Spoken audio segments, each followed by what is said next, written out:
CM Dhami अधिकारियों के साथ बैठक करेंगे। तो मुख्यमंत्री सचिवालय में यह बैठक का आयोजन होगा। डेस्टिनेशन वेडिंग पॉलिसी को लेकर बैठक में चर्चा होगी। साथ ही साथ चारधाम यात्रा की तैयारियों पर भी मंथन इस बैठक में किया जाएगा। तो सीएम पुष्कर सिंह धामी अधिकारियों के साथ यह बैठक करने वाले हैं। सचिवालय में यह बैठक आयोजित होगी।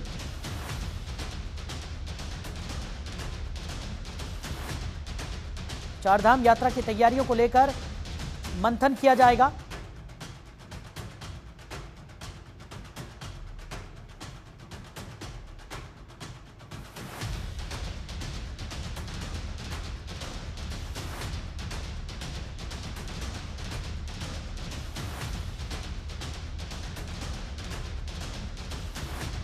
खबर पर ज्यादा जानकारी के साथ हमारे सहयोगी हरीश खनेड़ा हमारे साथ जुड़ गए।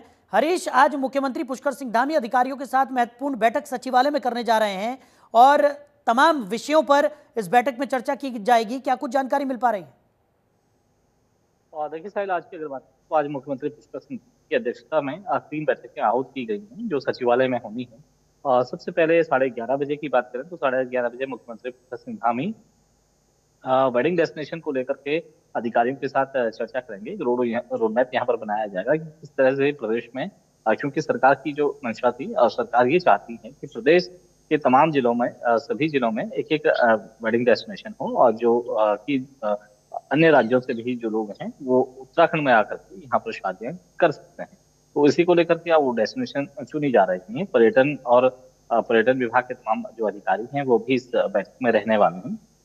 और क्योंकि अभी हाल ही में जिस तरह से हम औली की बात करें या हर्षिल की बात करें या फिर हम धनौल्टी की बात करें, तमाम टूरिस्ट जो एरिया हैं वहां पर किस तरह से डेस्टिनेशन बनाई जाए टूरिस्ट को लेकर के, वेडिंग डेस्टिनेशन को लेकर के। इसके साथ ही अगर कुमाऊं मंडल की अगर बात करें तो नैनीताल हो या इसके अलावा पिथौरागढ़, चंपावत, अल्मोड़ा, रानीखेत, इन जगहों पर भी वेडिंग डेस्टिनेशन बनाने के लिए सरकार कदम उठा रही है। और इस बार जो ये माना जा रहा है कि आज की जो बैठक है उसमें ये बहुत महत्वपूर्ण है, क्योंकि जिस तरह से प्रदेश में आजीविका को लेकर के किस तरह से लोगों की जो संसाधन है वो और ज्यादा बढ़ सकें, लोगों की आर्थिकी मजबूत हो सके, प्रदेश की आर्थिकी मजबूत हो सके, इस तरह से लगातार सीएम धामी काम भी कर रहे हैं। और इसी वजह से आज बैठक यहाँ पर की गई है। इसके अलावा चारधाम यात्रा को लेकर के भी आज बैठक होनी है। चारधाम यात्रा की जो तैयारियां हैं उसको लेकर के भी यहाँ पर बैठक की जा रही है। मुख्यमंत्री इस बैठक में शामिल रहेंगे और खुद मुख्यमंत्री यात्रा की जो तैयारियां हैं, क्योंकि अब चारधाम यात्रा शुरू होने जा रही है, इससे पहले किस तरह से तैयारियां हो, किस तरह से ये रोड मैप जो है वो बनाया जाए, इसको लेकर के चाहे वो मुख्य सचिव हों, तमाम जो टूरिज्म डिपार्टमेंट के जो लोग हैं वो भी इस बैठक में शामिल रहने वाले हैं। और जाहिर सी बात है, क्योंकि सड़कों की बात करें, पेयजल की बात करें, बिजली की बात करें, तमाम जो मूलभूत सुविधाएं हैं वो चारधाम पहुंचने वाले यात्रियों को मिल सके और तीर्थाटन के लिए जो लोग यहाँ पर पहुंचते हैं उनके लिए वो सारी सुख सुविधाएं यहाँ पर मिल सके, इस तरफ भी काम किया जाए। इसमें जिला पंचायत की भी महत्वपूर्ण भूमिका होती है, नगर निकायों की महत्वपूर्ण भूमिका होती है। इसके अलावा पीडब्ल्यूडी विभाग की अगर बात करें जो सड़क निर्माण का काम करते हैं उनकी भी महत्वपूर्ण भूमिका होती है। साथ ही साथ बीआरओ के जो अधिकारी हैं उनकी भी महत्वपूर्ण भूमिका होती है। इसके अलावा पेयजल की बात करें या फिर बिजली की बात करें तो सभी जो विभागीय अधिकारी हैं वो उस बैठक में रहने वाले हैं। जी बिल्कुल। और हरीश, अगर बात की जाए, जैसे कि आपने भी जिक्र किया, डेस्टिनेशन वेडिंग पॉलिसी को लेकर आज इस बैठक में चर्चा होने जा रही है।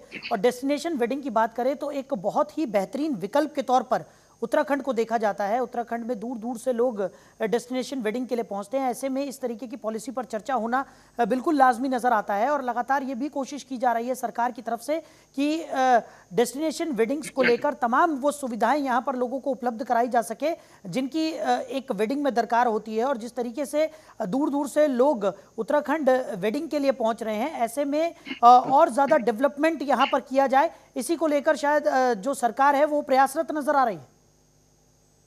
निश्चित तौर पर बिल्कुल साहिल, आज की अगर बात करें तो आज इन्हीं सभी चीजों पर आज चर्चा होनी है। मुख्यमंत्री की अध्यक्षता में बैठक होने जा रही है। जैसे कि मैंने बताया, इसमें टूरिज्म विभाग भी इसमें भागीदारी करेंगे और साथ ही साथ किस तरह से व्यवस्थाएं होनी चाहिए, किस तरह की व्यवस्थाएं लोगों को देनी चाहिए, इस तरफ भी काम किया जाएगा। अगर हम वेडिंग डेस्टिनेशन पॉलिसी की बात करें तो अब किस तरह से पॉलिसी बनाई जाए, इस तरफ सरकार कहीं कहीं लोगों से मशवरा ले रही है, राय मशुमारी कर रही है। साथ ही साथ अगर हम त्रिजोगी नारायण जो रुद्रप्रयाग जिले में है वहां पे की अगर बात करें, जहाँ पर भगवान शिव और पार्वती की शादी हुई थी, तो उस डेस्टिनेशन को भी किस तरह से और डेवलप किया जा सके, क्योंकि मंदिर के चारों ओर जो है लोग यहाँ पर रहते हैं। बिल्कुल। और बहुत ज्यादा लोगों को दिक्कतें ना हो, बहुत ज्यादा लोगों को परेशानी ना हो, इस तरफ भी काम किया जा रहा है। अगर हम ऊटी मठ की अगर बात करें, जहाँ पे अनिरुद्ध और उषा की शादी हुई थी, तो उस तरफ भी वहां पर किस तरह से इसे डेवलप किया जाए, इस तरफ भी काम किया जा रहा है।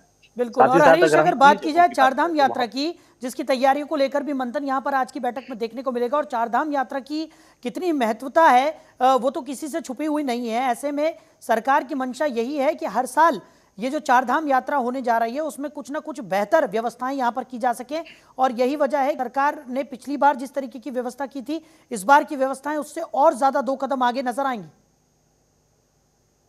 बिल्कुल। देखिए, जैसे मैंने बताया शायद कि सड़क हो, पेयजल हो, बिजली हो, इन हम्म। तमाम जो मूलभूत सुविधाएं हैं तो यहाँ पर उपलब्ध हो सके, इस तरफ लगातार काम किया जा रहा है। जी इस बार की अगर बात करें तो पिछले वर्ष जो 50 लाख से ज्यादा जो श्रद्धालु हैं वो उत्तराखंड में पहुंचे थे, चारों धाम के दर्शन किए थे। इस बार की अगर बात करें तो इस बार इस संख्या को और ज्यादा बढ़ावा देने की जी। कोशिश सरकार कर रही है कि किस तरह से जो लोग हैं उनको और बेहतर व्यवस्था यहाँ पर दी जाए, चाहे वो केदारनाथ हो, बद्रीनाथ हो, हेमकुंड साहिब हो, या इसके साथ ही अगर हम गंगोत्री और यमुनोत्री की बात करें तो सभी जगह किस तरह की व्यवस्थाएं यहाँ पर दी जाए, और इस तरफ लगातार काम किया जा रहा है। तमाम विभाग इस बैठक में ठीक है। मौजूद रहने वाले हैं और उनको विशेष गाइडलाइन यहाँ पर दी जाएगी आज मुख्यमंत्री की तरफ से।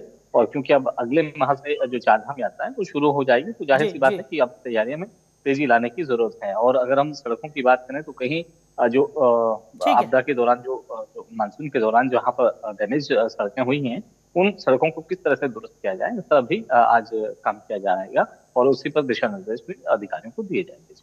चलिए हरीश, हमारे साथ जुड़ने के लिए, इन तमाम जानकारियों का आपका बहुत शुक्रिया। आगे बढ़ते हैं। टीम इंडिया ने चैंपियंस ट्रॉफी के फाइनल में न्यूजीलैंड को 4 विकेट से हरा दिया। फाइनल में जीत के साथ ही टीम ने 12 सालों के अंतराल के बाद फिर से चैंपियंस ट्रॉफी अपने नाम की है। टीम की इस जीत पर मुख्यमंत्री पुष्कर सिंह धामी ने आईसीसी चैंपियंस ट्रॉफी 2025 के फाइनल मुकाबले में भारत की इस विजय पर पूरी टीम को हार्दिक बधाई दी। सीएम पुष्कर सिंह धामी ने एक्स पर पोस्ट कर लिखा कि भारतीय टीम ने शानदार प्रदर्शन करते हुए न्यूजीलैंड को हराकर आईसीसी चैंपियंस ट्रॉफी का खिताब अपने नाम किया है। ये जीत पूरी टीम के अथक परिश्रम, लगन और निष्ठा का परिणाम है। हमें आप सभी पर गर्व है।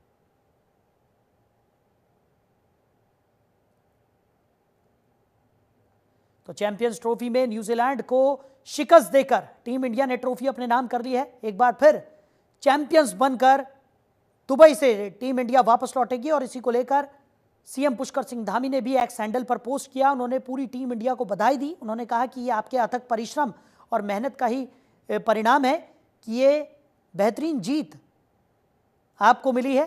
साथ ही उन्होंने सभी टीम के प्लेयर्स एक्स हैंडल पर लिखा कि आप सभी पर पूरे देश और हम सभी को गर्व है।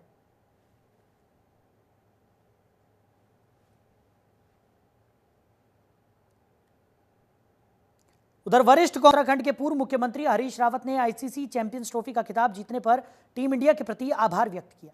भारतीय टीम ने दुबई में न्यूजीलैंड को हराते हुए न केवल आईसीसी चैंपियंस ट्रॉफी का खिताब जीता है, बल्कि 12 सालों के सूखे को भी खत्म कर दिया है। इस मौके पर हरीश रावत ने टीम इंडिया को बधाई दी। हरीश रावत ने कहा कि यह हमारे लिए गर्व का क्षण है। मैं सभी खिलाड़ियों, क्रिकेट बोर्ड और इसे संभव बनाने वाले सभी लोगों को बधाई देता हूं। हमें अपने खिलाड़ियों पर गर्व है जिन्होंने हमारे देश को गौरवान्वित किया है। ये हमारे लिए बड़े गर्व का क्षण है, और मैं सभी खिलाड़ियों को, क्रिकेट बोर्ड को, जिन्होंने इसको खड़ा करने का काम किया है और यहाँ तक हमको पहुँचाने का काम किया है, उन सबको बहुत बहुत बधाई देना चाहता हूँ। उनकी मेहनत पर, खिलाड़ियों की मेहनत पर, उनके खेल पर हमको फक्र है। उन्होंने भारत का माथा ऊंचा किया है, और 12-13 वर्ष बाद हम न्यूजीलैंड को हरा करके ये ट्रॉफी जीत पाए हैं। ये इसलिए भी एक बड़ा। उधर देश की प्रथम महिला शिक्षिका, समाज सुधारक सावित्रीबाई फुले की आज पुण्यतिथि है। उनका निधन 10 मार्च 1997 में हुआ था। इस दिन हर साल देश उन्हें याद कर श्रद्धांजलि अर्पित करता है। वो नारी सशक्तिकरण की प्रतीक हैं। उन्होंने आगे बढ़कर महिला शिक्षा से लेकर उनके अधिकारों की लड़ाई लड़ी। फुले का जन्म 3 जनवरी 1831 को महाराष्ट्र के नया गांव में हुआ था। सावित्रीबाई फुले की पुण्यतिथि पर सीएम धामी ने उन्हें नमन किया। सीएम धामी ने एक्स पर पोस्ट कर लिखा कि सावित्रीबाई फुले जी की पुण्यतिथि पर उन्हें कोटि कोटि नमन। आप महिला सशक्तिकरण की अद्वितीय मिसाल हैं। आपके द्वारा सामाजिक उत्थान में किए गए ऐतिहासिक कार्य और महिलाओं के अधिकारों के लिए संघर्ष सदैव अविस्मरणीय है। आप हम सभी के लिए प्रेरणा पुंज हैं।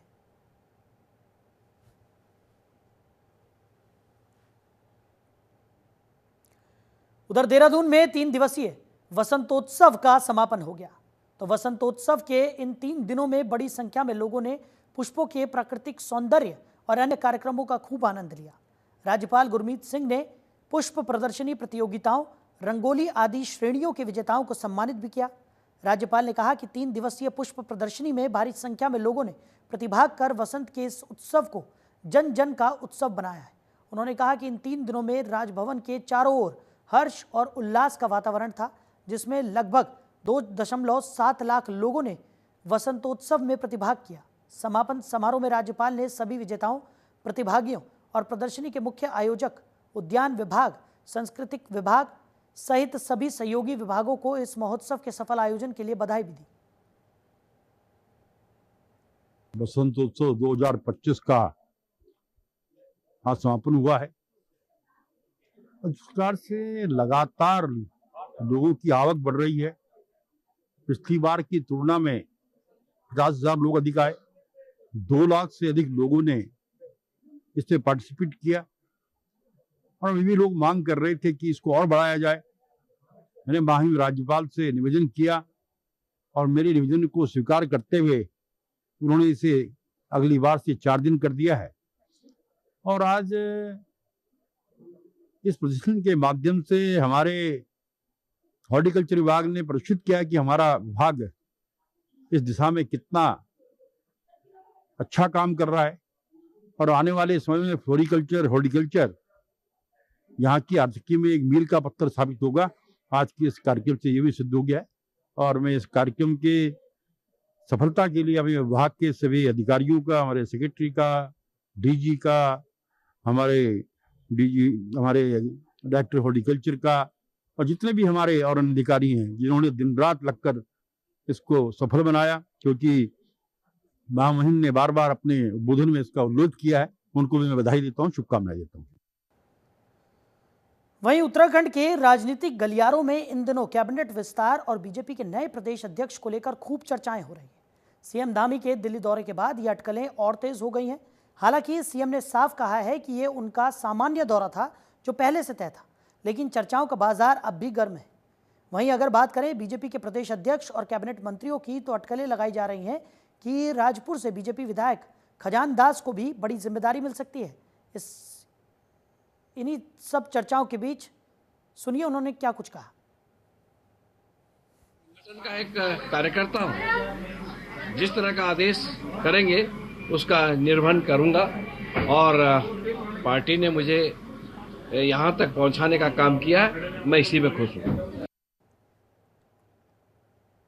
तो अल्मोड़ा जिले में 3 दिवसीय होली महोत्सव का शुभारंभ हो गया है।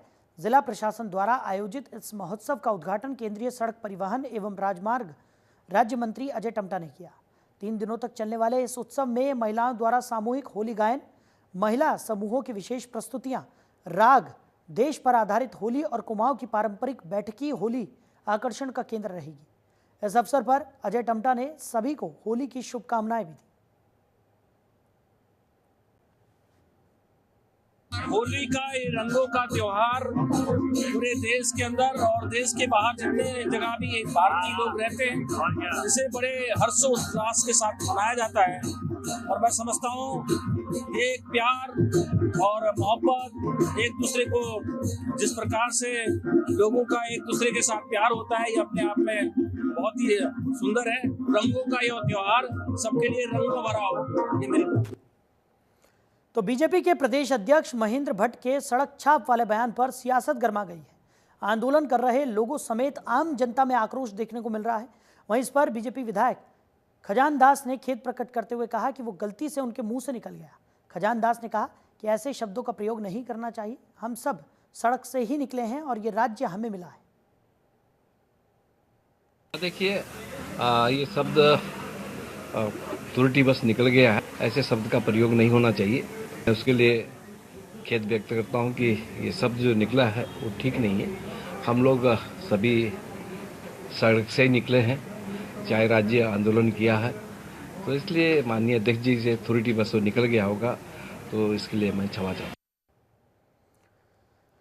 तो फिल्म और संगीत की दुनिया के सबसे प्रतिष्ठित मंच आईफा ने अपनी सिल्वर जुबली का भव्य जश्न राजस्थान की शान जयपुर में मनाया। सितारों से सजी इस रात में बॉलीवुड के दिग्गज कलाकारों और संगीतकारों ने समा बांध दिया। इस अवार्ड नाइट का सबसे भावुक क्षण रहा जब लोकप्रिय गायक ने आर्टिकल 370 के दुआ सॉन्ग के लिए सर्वश्रेष्ठ प्लेबैक सिंगर का अवार्ड अपने नाम किया। यह उनके करियर का दूसरा आईफा अवार्ड है जिसने उनकी गायकी के सफर को 4 चांद लगा दिए हैं। उनकी शानदार जीत पर उनके माता पिता बेहद भावुक हैं, जो इस खास मौके पर जयपुर पहुंचे थे। अवार्ड लेते समय जुबिन ने कहा, यह अवार्ड मेरे प्रशंसकों और मेरे परिवार के लिए है, जो हर कदम पर मेरा हौसला बढ़ाते हैं। जुबिन की झोली में अनगिनत पुरस्कार हैं। वो दादा साहब फाल्के अवार्ड भी जीत चुके हैं और अब दूसरी बार आईफा अवार्ड जीतने पर उन्होंने इतिहास रच दिया है।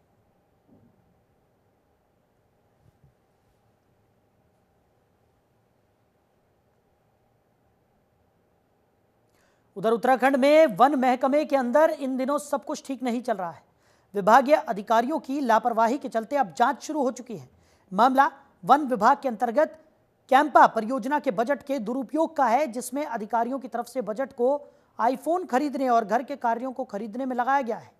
वन मंत्री सुबोध उनियाल की माने तो इस पूरे मामले पर जांच चल रही है। 13 आईएफएस अधिकारियों को नोटिस भी भेज दिए गए हैं। वन मंत्री ने कहा कि पूरे मामले की जांच की जा रही है और दोषियों के खिलाफ सख्त कार्रवाई भी होगी। उसका परीक्षण करा रहे हैं। उसमें हम लोगों ने सीधी जाके पूरी रिपोर्ट लेने के बाद से हमारे जो अधिकारी हैं उन्होंने उनसे चर्चा भी की। उसका परीक्षण करने के बाद ये पाया कि उसमें जो 4-5 तरह की जो अनियमितता बताई गई है, उसमें एक तो ये है कि नर्सरी का निर्माण कर दिया कैंपा के पैसे से। अब उसका ही परीक्षण करा रहे हैं कि क्या नर्सरी का निर्माण गाइडलाइन में है कि नहीं है। दूसरा, कुछ अधिकारियों ने अपने भवनों की रिपेयर कर दी, डीएफओ रेजिडेंस की भी रिपेयर हुई है। तो ये तीसरा, कुछ फर्नीचर, फ्रिज, टीवी ये भी परचेज किए गए हैं। और चौथा जो बताया कि कुछ जगह 2 मोबाइल और 1 लैपटॉप वगैरह भी लिया गया। तो इस सब पे 12-13 डीएफओ को नोटिस इशू करने के आदेश हो गए। उनको नोटिस जा रहे हैं और निश्चित रूप से अगर कहीं अनियमितता पाई जाएगी तो कार्रवाई की जाएगी। उधर देहरादून की स्वच्छता रैंकिंग में सुधार लाने के लिए नगर निगम लगातार प्रयासरत है। इस कड़ी में नगर निगम सभागार में नगर आयुक्त की अध्यक्षता में स्वच्छता सर्वेक्षण 2024 और 2025 को लेकर एक कार्यशाला आयोजित की गई थी। इस कार्यशाला में नगर निगम के अधिकारी, पर्यावरण मित्र और सफाई व्यवस्था से जुड़े अन्य संबंधित लोग शामिल हुए थे। नगर आयुक्त ने कहा कि स्वच्छता सर्वेक्षण के तहत नागरिकों से फीडबैक लिया जा रहा है और ये शहर की स्वच्छता रैंकिंग में महत्वपूर्ण भूमिका निभाएगा। उन्होंने उपस्थित अधिकारियों और कर्मचारियों से अपील की कि अधिक से अधिक नागरिकों को इस अभियान से जोड़ा जाए और जागरूक किया जाए। इसके लिए QR कोड और ऑनलाइन लिंक के माध्यम से नागरिकों को फीडबैक प्रक्रिया की जानकारी दी जाए ताकि वो आसानी से अपनी राय दे सकें। देखिए, सिटीजन फीडबैक स्वच्छ सर्वेक्षण के दृष्टिगत लिया जा रहा है और उसमें सभी से यही अपील है कि ज़्यादा से ज़्यादा जन जागरूकता के लिए सभी को अवगत कराएं। द QR कोड एंड जो इसका लिंक है उसके लिए जनता को पता हो कि इस पर जाकर के उन्हें फीडबैक देना है और ज़्यादा से ज़्यादा लोगों तक इसकी जानकारी पहुंचे। पत्रकारों की यूनियन NUJI का 2 दिवसीय राष्ट्रीय अधिवेशन हरिद्वार के प्रेमनगर आश्रम में आयोजित हुआ। अधिवेशन के दूसरे दिन प्रदेश के कृषि और सैनिक कल्याण मंत्री गणेश जोशी बतौर मुख्य अतिथि कार्यक्रम में शिरकत करने पहुंचे। मुख्यमंत्री पुष्कर सिंह धामी ने भी वीडियो संदेश के जरिए राष्ट्रीय अधिवेशन को संबोधित किया और सभी को शुभकामनाएं दी। राष्ट्रीय अधिवेशन में पत्रकार सुरक्षा कानून और मीडिया काउंसिल की मांग जैसे कई बिंदुओं पर चर्चा कर प्रस्ताव पास किए गए।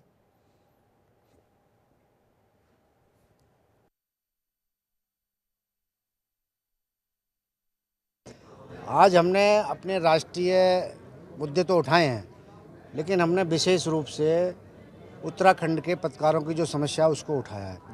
जैसे हमने उनसे कहा कि उत्तराखंड में जो छोटे समाचार पत्र हैं, जो छोटे चैनल हैं, जिनके सामने आर्थिक संकट है, उनको आर्थिक पैकेज दिया जाए और विज्ञापन देने में उनको वरीयता दी जाए।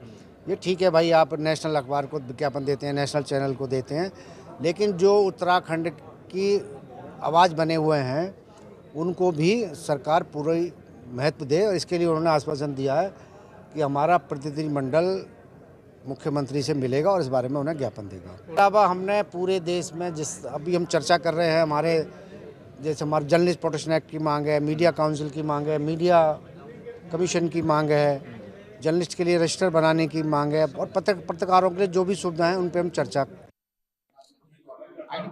बिना पत्रकारों के सहयोग से नहीं चल सकती। कुछ पीड़ाएं मेरे सामने हमारे मित्रों ने व्यक्त की। हालांकि हमारी सरकार ने लगातार, मैंने अभी बताया कि जो हमारा कॉर्पोरेट फंड है उसको हमने 5 करोड़ से 10 करोड़ कर दिया है। हमने 20 लोगों को पेंशन दी है। हमने कई पत्रकार साथियों को इलाज के लिए हमारी सरकार ने पैसा दिया है। हमने मान्यता का जो है मापदंड उसको हमने सरल कर दिया है। लेकिन जो प्रेस प्रोटेक्शन एक्ट की बात आपने कही, मुझे पूरा भरोसा है जिस प्रकार से हमारे मुख्यमंत्री की कार्य करने की शैली है। उन्होंने खुद यहाँ पर आना था लेकिन बहुत व्यस्तता के कारण नहीं आ पाए। मैं पत्रकारों की इस बात को मुख्यमंत्री जी के सामने पूरी मजबूती के साथ रखूंगा। उधर रुड़की शहर में Bharat New Zealand champions trophy final में लाखों का सट्टा लगाने वाले गिरोह का पुलिस ने भांडाफोड़ किया है। मुखबिर की सूचना पर एक मकान पर छापा मारकर सट्टा लगाने वाले 2 लोगों को गिरफ्तार किया गया। मौके से अभियुक्तों के पास से एक लैपटॉप, आईपैड और करीब 10 मोबाइल फोन सहित एक महिंद्रा एक्सयूवी कार भी पुलिस ने बरामद की है। डिफेंस कॉलोनी के एक मकान में सट्टे का अवैध कारोबार चल रहा था। यह गिरोह चैंपियंस ट्रॉफी के सेमीफाइनल मुकाबलों में सट्टेबाजी कर रहा था।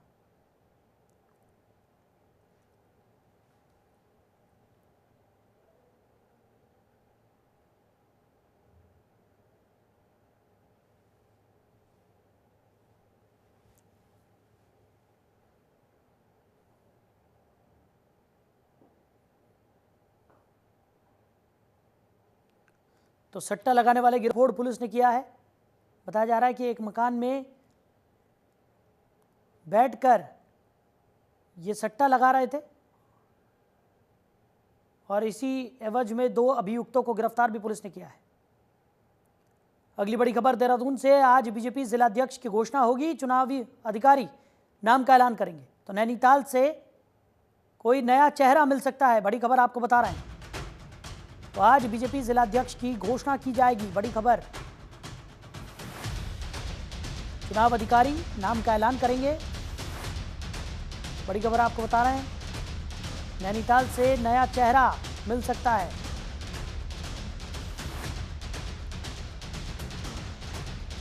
तो बीजेपी जिलाध्यक्ष की घोषणा आज की जाएगी, चुनाव अधिकारी नाम का ऐलान करेंगे।